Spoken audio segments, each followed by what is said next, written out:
안녕하십니까 수험생 여러분. 청소년 상담사 상급 자격 취득을 위한 학습 시간이고요. 오늘은 그 시험의 1차 필기시험 과목의 하나로 들어가 있는 네 번째 과목인 상담 이론에 대해서 총 30시간, 많죠? 상담 이론에 관련된 1강부터 총 30강으로 준비된 강의를 그 첫 번째 1강부터 시작하는 수업입니다. 이 자격증 자체가 청소년 상담이니까,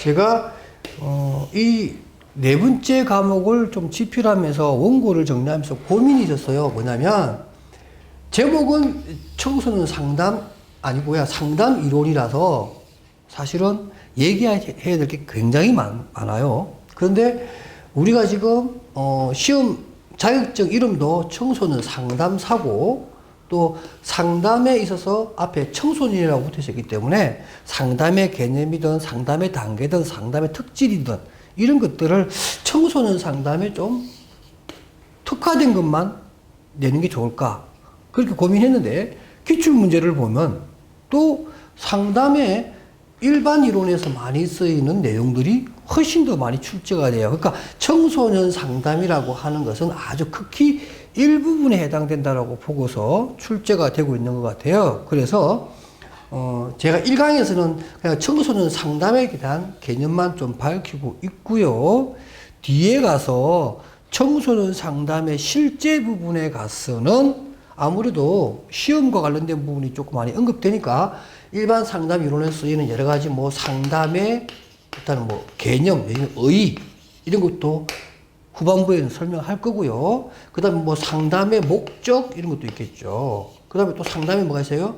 뭐 기법도 있을 것이고 또 상담의 절차나 단계 이런 항목 하나하나도 보면 학자들마다 굉장히 많은 내용들을 내놓았기 때문에 시험과 관련해서는 공부할 게 좀 많죠. 단계, 절차 이런 것도 있고 또 상담의 유형이라고 하는 것도 있습니다. 뭐 가장 간단한 이유로서 뭐 개인 상담이냐, 집단 상담이냐, 또는 온라인 상담이냐, 면대면 상담이냐, 그죠? 이런 것들도 유형에 대한 내용도 또 공부를 해야 될 것이고 또 상담자의 윤리, 상담자의 자질 이런 것들을 쭉 설명하게 되면 상담 이론을 공부해야 되는데 이 부분이 너무 앞부분이 많이 가 있으면 볼륨이 너무 커지더라고요, 책 자체가. 그리고 여러분들도 굉장히 부담스럽고, 딱 보는 순간.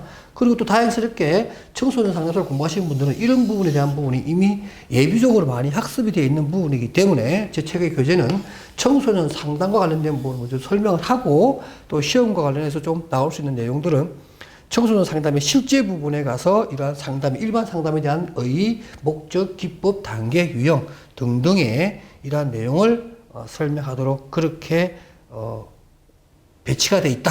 미리 말씀드리고 1강 강의를 하도록 하겠습니다. 청소년 상담의 의의입니다. 청소년 상담이나 성인 상담이나 상담이라고 하는 것 자체는 매우 구조화된 관계이며 비밀스러운 관계이며 목적 지향적이며 문제 해결적 관계인 것만은 사실입니다. 그러나 대상이 청소년이라고 하는 것이 바로 큰 이유가 되어서 어떤 상담의 특질적인 것, 특징적인 것, 유의사항 이런 내용들이 성인 상담과는 조금 달리 우리가 생각해야 된다. 이렇게 설명할 수가 있겠습니다. 그래서 청소년 상담은 성인 상담과 달리 일반적으로 내담자의 특성이 다르기 때문에 내담자와 상담자의 관계 문제와 상담 관계의 질의 문제, 그 다음에 상담의 과정이나 절차, 또 상담의 기능, 목적, 전반적인 접근 방법이 달라야 된다. 이렇게 정의할 수 있고, 특히 청소년의 경우에는 자아가 형성되는 시기이며 매우 복잡다기한 감정선이 살아있는 그리고 감수성이 예민한 그러한 시기이며 또 자아 정체감의 확립이라고 하는 그러한 발달적 과업을 안고 있는 시기이기 때문에 그 상담의 접근법이 성인 상담의 접근법과는 뭔가 달라도 달라야 된다 하는 얘기를 상담에 의해서 밝혀 드립니다. 그리고 이러한 청소년의 상담은 조금 전에 말한 그러한 내용을 이유로 해서 좀 더 특화되고 독자적이면서 전문적으로 구분된 상담 방법을 택해야 된다는 얘기도 함께 얘기할 수가 있고요. 또 청소년 상담과 반드시 얘기할 때는 청소년 상담의 경우에는 면대면 상담에 어려움이 있고 또 시대적인 어떤 그런 상황이기도 하고 흐름이기도 한데요. 청소년의 경우에는 뭐 사이버 상담이나 컴퓨터 상담 또는 뭐 스마트폰 웹을 통한 상담 뭐 이런 것들이 훨씬 더 친숙하죠. 기성세대들보다 훨씬 더 우리가 보통 뭐 이러한 그 N세대, 네트워크 세대라 그러잖아요. 그죠? 이런 네트워크 세대에 살았던 청소년의 경우에는 면대면이나 전통적인 그러한 상담 방법보다는 상담자와 내담자의 관계를 맺는 어떤 시스템 측면에서 온라인이 굉장히 강하다. 그래서 청소년의 상담을 얘기할 때는 항상 이런 전화 상담, 인터넷 상담, 온라인 상담에 관련된 부분을 특히 더 많이 공부를 해야 된다는 얘기도 함께 말씀드립니다. 좀 정리를 한번 해보도록 합시다. 청소년 상담이 성인 상담과 다른 점 이렇게 해서 이 자체가 또 지문으로 5개를 주고 적절하지 않는 내용을 찾는 문제가 잘 나오기 때문에 한번 살펴보도록 하겠습니다. 청소년 상담이 성인 상담과 다른 점은 일단 청소년 상담은 그 내담자 본인뿐만 아니라 내담자를 둘러싸고 있는 그 청소년 관련 그 내담자의 관련인과 또 관련 기관들이 다 청소년 상담의 대상이기도 합니다. 또 거기에 종사하는 사람들도 마찬가지고요. 그래서 청소년 관련인이라고 하는 것은 대표적으로 부모가 될 것이고 또 학교를 다니는 학교 내 학생이라면 교사가 될 것이고 또 청소년 지도사가 될 것이고 또는 학교 밖이라면 거기에 대한 어떤 사회적인 어떤 책임을 가지고 있는 보호자나 친권자나 연대 보증인 이런 분들도 다 청소년 관련인이라고 할 수 있습니다. 그리고 청소년 관련 기관이라고 하는 것은 가정, 학교, 청소년 고용업체, 청소년이 뭐 아르바이트를 하고 있다면 그 사업주까지도 청소년 관련 기관, 기업체라고 할 수 있겠죠. 그리고 청소년 수용기관, 복지관, 청소년 봉사기관 등등이 다 청소년 관련 기관이며 상담의 대상이 됩니다. 그리고 일반 성인들과 달리 청소년을 판단하는 데는 성인 상담은 성인 그 한 개인만을 살펴보면 되겠지만 청소년의 경우에는 청소년의 의사표시에 그 기재에 깔려 있는 것은 부모님의 영향 또는 그 청소년에 영향을 주는 의미 있는 타자들의 의사가 많이 반영되어 있다고 보면 그러한 의미 있는 타인, 부모, 보호자, 친권자에 대한 내용도 우리가 충분히 알아야 제대로는 상담을 할 수 있다. 이렇게 얘기할 수가 있겠죠. 그 다음에 둘째, 청소년의 상담 목표는 일반적으로 심리 치료적인, 치료 임상적인 상담이라기보다는 주로 발달과 성장을 돕는 일반적으로 지원해주는 그리고 교육적인 차원에서의 상담일 가능성이 많고 또 실질적으로 그렇습니다. 물론 뭐 상담 내용에 보게 되면 성에 관한 문제라든가 정서에 관한 문제라든가 여러 가지 부적응 행동에 대한 문제도 호소 문제로 등장을 합니다만은 그것은 아주 특별한 경우이고 대부분 우리가 일선에 나가서 상담을 하는 경우에는 청소년의 경우에는 대부분의 자기 정체성의 문제, 또래와의 관계의 문제, 성 문제, 학업 문제, 진학 문제, 진로 문제 이런 것들이죠. 많은 정보를 필요로 하고 비록 상담자와 내담자 간의 관계가 조금 우월적 지위가 있다 하더라도 정보를 주고 그 내담자인 청소년이 어떤 의사결정을 할 수 있도록 하는 그러한 관계이기 때문에 주로 교육적 상담이 많다. 그러한 것이 특징이다. 이렇게 보시면 됩니다. 성인 상담의 경우에는 우리가 교육적일 수는 없죠. 그래서 그러한 차이점이 있고요. 그 다음에 셋째, 청소년의 상담 방법은 굉장히 다양하다. 일반 성인들의 경우에는 면대면이나 집단 상담 정도가 활성화되어 있다면 청소년 상담은 일선에서 전화 상담이나 인터넷, 이메일 이런 것들을 통해서 하고 최근에는 그 스마트폰, 웹도 개발되어 있어서 청소년들이 이러한 온라인상으로 상담하는 것을 훨씬 더 좋아합니다. 왜? 온라인 상담이나 전화 상담이 가지고 있는 장점이 많잖아요. 뭐 익명성뿐만 아니라 접근도라든가 비용이라든가 또는 어떤 그 기기들, 인터넷 기기에 대한 친숙도 이런 것들 때문에 훨씬 더 청소년 상담은 이런 온라인 방법을 많이 택하죠. 이건 역시도 성인 상담과 차이 나는 부분이다. 이렇게 우리가 설명할 수가 있습니다. 그리고 이러한 청소년은 그 내담자로서의 특성이 또 독특성을 지니고 있지요. 그래서 일단은 상담자에 대해서 청소년 내담자들은 상당히 저항적이고 또 방어적인 또는 반항적일 수 있다라는 것과 상담 그 자체에 대한 불신이 높아서 치료 동맹 관계, 다시 말해서 라포 형성하기까지가 시간이 좀 걸릴 수도 있고 그것 때문에 시간과 노력이 더 필요할 수도 있다는 점도 알아두셔야 됩니다.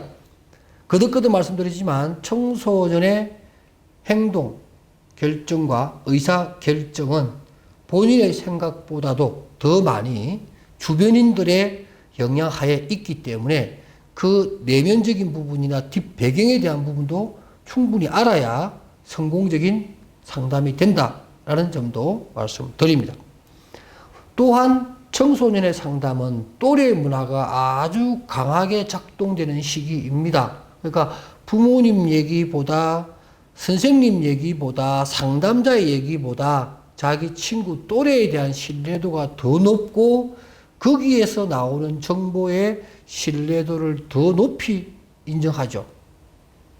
휩쓸리기도 하지만 어쩌면 자기네들이 가장 좋아하는 형태의 내용의 정보를 또래가 주기 때문에 또래에 대한 믿음이 상담에 긍정적일 수도 있고 부정적일 수도 있다.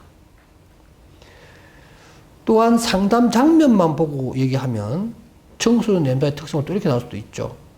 상담 동기가 많이 부족하다. 학교의 어떤 정규 수업의 일환으로 의무적으로 한다든가 아니면 일탈 청소년이나 학교 밖 청소년 또는 비행 청소년들의 문제가 있어서 법적으로 행정적으로 의무적으로 상담에 임해야 되는 이런 경우라면 상담의 동기는 거의 제로에 가깝습니다. 이럴 경우에 상담을 성공적으로 이끌어 나간다는 게 굉장히 힘들죠. 그다음 지구력도 좀 부족하고요. 그 다음 인지적 능력도 부족합니다. 물론 청소년 시기라고 하면 피아제의 이론에 따르면 어느 정도 형식적 조작기에 들어가기 때문에 추상적 사고와 언어적 능력이 어느 정도 발달되었을 것이라고 하지만 경우에 따라서는 어떤 청소년은 아직 아동기에 있는 구체적 조작기에 해당될 수도 있어요. 그래서 여러 가지 상담을 진행함에 있어서 의사결정하는 데 어려움이 있거나 또는 반드시 이러한 상담은 변화와 성장을 해야 되는데 그러려면 어떤 통찰력이나 정보를 조합해서 분석해서 그게 걸맞는 적합한 의사결정이라고 하는 사고 과정을 거쳐야 되는데 어떤 청소년 내담자는 그러한 것이 힘들 수가 있다는 거예요. 그렇죠? 그러니까 그런 인지적 능력의 부족을 또 상담자가 어느 정도 메꿔줘야 되는 이런 특징도 있고요.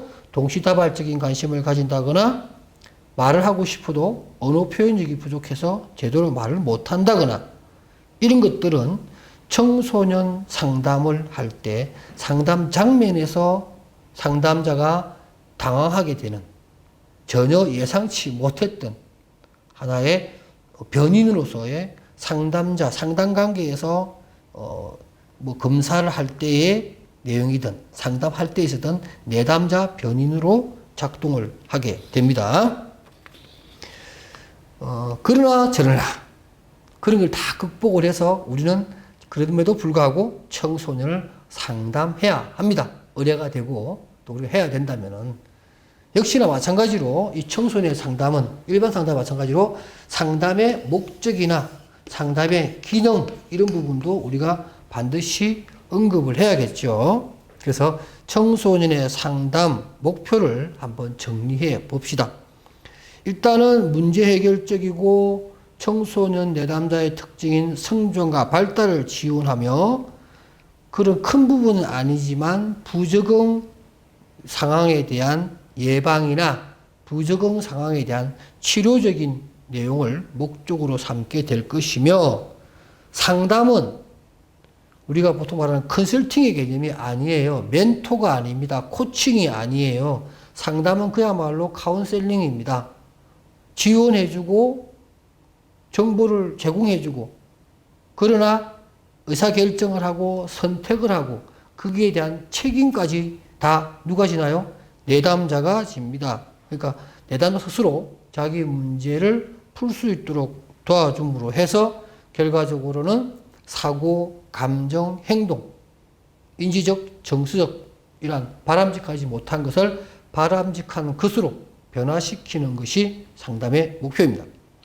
자아 정체감 확립을 하고 자아 강도를 좀 더 굳건히 하고 자기 개념을 형성해 나가는 그러한 목적을 가져야 되며 또 구체적이고 실무적으로는 예를 들어 청소년 진로 캠프와 같은 이러한 상담을 해야 된다면은 흥미나 적성이나 이런 것들을 발견하도록 잘 설계가 돼야겠죠.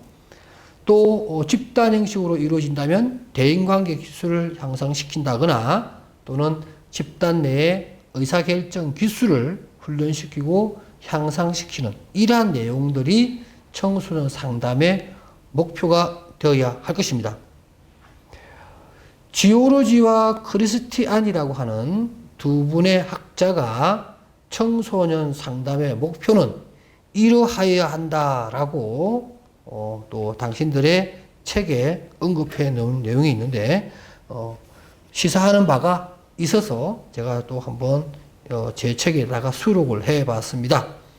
이 두 분은 말하기를 청소년 상담의 목표는 일단 행동 변화를 촉진시켜야 한다. 그러니까 상담이라고 하는 것은 청소년 상담이든 일반 상담이든 상담은 뭐예요? 내담자의 변화와 성장을 도모하는 것인데 이 상담이란 것이 자체가 서로 상자에 말씀원의 불화자 제가 한번 설명했을 거예요. 서로 말로써 뜨거워지는데 불이 두 개라. 이러면 상담자와 내담자가 함께 뜨거워집니다. 어떤 방향으로? 변화와 성장의 불꽃을 튀기는 아주 구조화된 관계로서의 결과가 나오겠죠. 그래서 지오로지와 크리스티안이라고 하는 두 분은 행동의 변화를 촉진시키고 그러려면 사고나 감정 이러한 것들이 기본적으로 깔끔하게 건전하게 치유되어야 한다. 이런 얘기를 합니다. 그리고 적응 기술의 정진으로서 일반적으로 자아 정체감이나 자존감을 확립하는 것이 청소년 상담의 목표가 되어야 된다. 그 다음에 의사결정 능력을 키워주는 것. 그리고 일반 상담에서 이런 말도 많이 씁니다. 인지적 명확성. 여러분 들어보셨나요? 인지적 명확성이라고 합니다. 인지적 명확성을 갖추도록 해라. 이런 얘기를 합니다. 이것도 매우 중요한 개념입니다. 인지적 명확성이라고 하는 것은 내담자가 또는 청소년이 어떤 자신의 장단점을 잘 파악을 하고 자기가 처한 환경에 맞는 그런 의사결정을 할 수 있는 커먼센스, 상식적인 어떤 인지 능력을 우리는 인지적 명확성이라고 합니다. 진압력, 어떤 자기의 어떤 방향성을 잘 알고 있고요. 자기가 현재 처해진 위치도 잘 알고 있고, 어떤 것을 선택을 해야 되고 어떤 것을 포기해야 되는지, 어떤 것에 대한 가능성이 있는지 이런 것들을 좀 더 논리적인 측면에서 생각할 수 있는 힘. 그게 인지적 명확성이고 하위 개념으로는 우리가 진압력, 오리엔테이션을 얘기합니다. 그 다음에 인간관계를 개선하고 내담자의 잠재력을 개발하고 그 다음에 긍정적 자아관념 형성하고 특히 청소년의 경우는 뭐예요? 도덕성 발달에서도 언급하지만 청소년의 경우에는 건전한 가치관을 형성하게 하는 겁니다. 가치관 형성은 우리가 뭐 우리나라에도 뭐 교육 지표 내지는 우리가 해마다 교육 관련 당국에서는 우리나라의 뭐 교육 지표 이런 것을 발표하잖아요. 늘 빠지지 않는 게 바로 청소년에 관련된 교육 지표에 넘어가 있어요. 건전한 가치관을 확립시켜서 건전한 사회 구성원으로 될 수 있도록 학습, 교과 내용을 편성하게끔 되어 있어요. 바로 이러한 내용들이 지오로지와 크리스티안이라고 하는 두 분의 청소년 상담의 목표 안에 녹아들어 있다. 이렇게 여러분들이 이해하시면 되겠습니다. 이 시간 마지막으로 청소년 상담의 필요성입니다. 물론 뭐 필요성이라고 하는 것 자체는 이 청소년 상담의 목표하고도 관련이 있고 또 청소년 상담은 어떤 기능을 하느냐 하는 것과도 관련이 있습니다. 청소년 상담이 필요하다. 자, 일단 청소년 단계는 아직까지 완성된 인격체로서의 완벽성을 기하기는 좀 힘듭니다. 매우 혼란스럽고 일단 자아 정체감 자체가 완벽하게 구축이 안 돼 있기 때문에 심리적으로 매우 혼란기가 될 수가 있죠. 그래서 이것을 상담자가 도와주는 그것이 반드시 필요하기 때문에 청소년 상담은 꼭 기질적인 이상이나 부적응이나 학교 생활에 문제가 있거나 대인관계에 문제가 있거나 그런 문제 있는 학생들만이 이 대상은 아니라는 거죠. 평범한 보통의 정상의 생활을 하고 있는 청소년까지도 어쩌면 반드시 거쳐야 하는 내용이라고 보고요. 그래서 보통 우리가 학교에는 상시적으로 상담 교사가 상주하는 거죠. 그 다음 급격한 신체 변화와 또 상충된 역할 기대가 매우 혼란스럽게 합니다. 성적인 부분, 육체적인 부분 이런 것들이 거의 성인하고 똑같이 발달되어 버립니다. 그러나 정신 수준이나 인지, 도덕성 발달은 못 따라가죠. 그러므로 해서 외관상 성인 또는 심적으로는 청소년에 머물러 있기 때문에 그러한 주변인적 위치에서 겪는 심리적 불안정성을 케어해 줄 필요가 있겠다. 무엇보다도 특히 우리나라는 과도한 학업에 대한 스트레스가 다른 어떤 나라보다도 크다고 생각합니다. 그렇죠? 뭐 그런 여러분이나 저도 그런 시기를 지나왔고요. 정말 죽을 만큼 힘들었던 시기. 그게 가장 큰 이유는 학업이죠. 뭐 청소년의 경우는 아주 무한 경쟁 시대에 살아왔던 그런 상황이고 또 지금의 청소년도 그런 상황을 살고 있어요. 그러니 그 엄청난 스트레스는 말도 못하죠. 그러한 것들이 가만히 방치하게 되면 우리가 극단적 선택이라든가 이런 정말로 슬픈 결과가 야기되는 거죠. 그러니까 청소년 상담의 필요성이란 이런 부분에서도 당연히 있고 청소년 상담에 대해서 국가가 많은 비용을 지불합니다. 사회적 비용을 지불합니다. 그러나 얼마만큼 쓴다 하더라도 청소년들이 상담을 제대로 받지 못하고 지도를 받지 못하고 그 개개인이나 그 지역사회나 그 나라가 청소년의 올바른 성장이 되지 않아서 나중에 겪게 되는 사회적 비용은 그거보다 몇 배로 더 들 거예요. 그래서 청소년 상담에 대해서는 국가가 과감하게 투자를 해야 되는 이유가 됩니다. 그 다음에 충동적, 행동적 가능성이 늘 상주하기 때문에 상담이라고 하는 나름대로 고급스러운 접근이 필요하다라고 하는 것이고, 그 다음 또 우리의 경우에는 서구화, 산업화, 정보화라고 하는 이러한 시대적인 변화, 사회적인 변화, 사회 공간적인 변화, 이런 것들이 급격하게 일어나고 특히 매스미디어 또는 온라인 세계의 어떤 등장 이런 것들이 청소년들에게 많은 영향을 미칩니다. 그게 긍정적이든 부정적이든 다양한 각도로 다양한 내용으로 영향을 미치기 때문에 청소년의 어떤 의사결정이나 발달이라고 하는 내용에 있어서 스스로 모든 것을 판단하고 스스로 결정하기에는 굉장히 힘들고 정보 부족이 있거나 또는 거꾸로 정보가 너무 많아서 오히려 결정을 할 수 없는 그런 시대가 지금 시대입니다. 그러니 이런 시대에 청소년 상담이라고 하는 것은 얼마나 중요한 시간인가. 상담자도 알아야겠지만 청소년도 당연히 알아야 될 내용이라고 봅니다. 제가 1강을 이렇게 어쩌면은 뭐 대학에서 강의하는 아카데믹한 식의 강의를 했지만 사실 이게 객관식 시험에는 아주 깔끔하게 정리된 문장으로 출제가 되면 상당히 어렵게 답을 찾는 그런 문제가 됩니다. 그러니까 제가 했던 게 책뿐만 아니라 제가 지금 강의 시간에 제가 언급했던 제가 말로 썼던 내용들도 하나하나가 문제화되니까 여러분들 한 번 더 뭐 되돌려 보기를 하면서 한두 번 정도 복습해 주기를 원합니다. 자, 이렇게 해서 상담 이론 첫 번째 시간을 모두 마치도록 하겠습니다.